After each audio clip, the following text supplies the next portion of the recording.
You need help with the grill, Eddie? No thanks, Clark. Don't have one.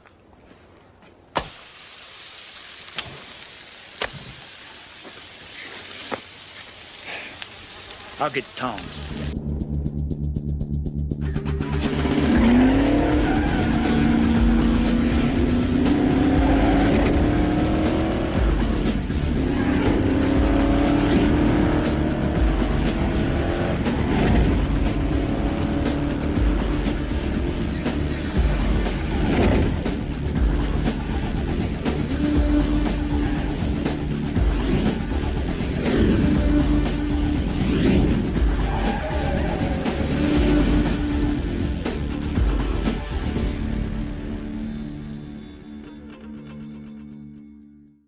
All right, welcome back to Area 51 Raceway. This is a follow-up on this chassis tool. There was a post on my thread on the HRW from Alan, I think it is. I think he's Audi 8 is his screen name. So he was having trouble with his, and he was using a slotted chassis. Now, keep in mind, this is a soft chassis, so the density of the plastics from different manufacturers may vary. Maybe this is specifically only for NSR plastic, which I don't know what type of plastic process you use or what durometer or what, chemical composition. So I mean, it may not work for a slotted chassis as well, but from what Alan was saying in his post was that, it wasn't heating up all the way around. So this is sat for 24 hours. So I had to work today, and I worked 12-hour shifts. So last night it finished at 4:30. At 4 a.m. I had to be at work, so I was gone, at 3 a.m. I was already out of the house. So I'm back after eating dinner, showering, and spending some time with my wife. And here I am back, and my time is, I think, like 8 o'clock or something like that. I don't have a watch in front of me to really tell. So now I'm going to remove all the magnets from this because that's what it says to do after you have done this. And put the chassis on, and it is flat, so it did do the job it was supposed to do. There has been some, information on what the temperature gets at. I got it at 170 in the center of it. Different temperature readings in the last video, but this is straight, so it did straighten the chassis. Remember, I did bend this around, so it worked on this soft, chassis here. And I'm going to get all the magnets out of the way. And what I'm going to do is connect the power to this. And I got another tool that my wife used to use when she was doing solar installs, and she's had it for a while. So what I'm going to do is plug this in, and then get it with a, the temperature thermometer, infrared temperature thermometer, and read it. So let me spin this around because this is not a very long cord. Now I don't know if anybody is like putting this on an extension instead of I don't think it makes a difference instead of the actual wall socket or whatnot. Who knows? All right, we're back.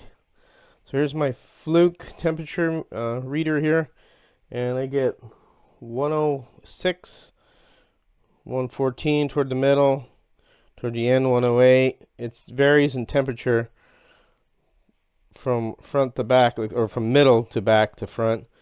So on the outside here, we're looking at 102 degrees. Then when we get to the center of it, about 115, go across right in the very center, 121 degrees to 111 off to the side. Further down the block, 105 toward the middle, 102, and toward the end here on the one side here, 106. So that's what I'm getting out of the block. It is producing heat. Now whether this thing, I can put my hand on, whether this thing cranks up more heat when you go manual, we're going to do that. Now I'm going to put it on manual, on the M mode, manual, and we'll see how hot it gets. According to this is, if you can see that, this is hot, or at least it's reading heat. Not that it's hot, but it's reading heat. You can see if I back away, it looks like more the center of it is where the heat coil is, and you can see the whole block now, just like that. More toward the center is where it's heating and radiating out. So you can see. So we got it sitting. So we got it sitting here with more time on, and it looks like we got according to the flare gun here, 174. So it's gone up quite a bit. As you can see through the end of on the end here, 152.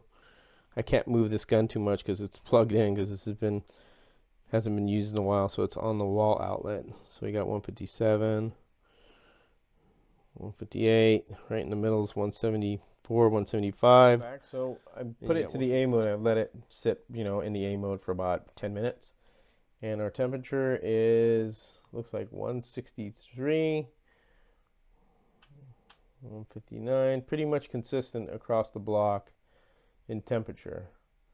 About from 150, let's say 158 to 160, 161. So it's doing what it's supposed to be doing, at least mine is here. So there's kind of an idea how hot it gets. Obviously leaving the manual mode, I didn't let it cook it anymore. I mean, getting close to 184 or something like that. It's pretty damn hot. So I'm gonna unplug it because I let this cool down, and I can't leave this, sitting out here. I gotta wait till it completely cools down. I don't want it burning my home down. So I'll plug it, and there you go. That's a follow-up on this. It does flatten the chassis. As you can see, this one is flattened, at least the NSR chassis. I don't know how it would react to other manufacturers' chassis, and you got to remember that they may use a different type of formula when they make this plastic than NSR does. So could be different for manufacturers besides NSR, because this was made for NSR chassis. So keep that in mind. So that's it from Area 51 Raceway. I hope this follow-up helps out. It does flatten the chassis, NSR chassis. Whether we experiment, if you put it in manual, you'd have to keep an eye on it. Don't leave it unattended. I recommend you don't do that. And put another brand's chassis, and maybe I'll try that out later on. But that's it for the end, for now. And hope this helped out again, like I said. And as always, have fun racing.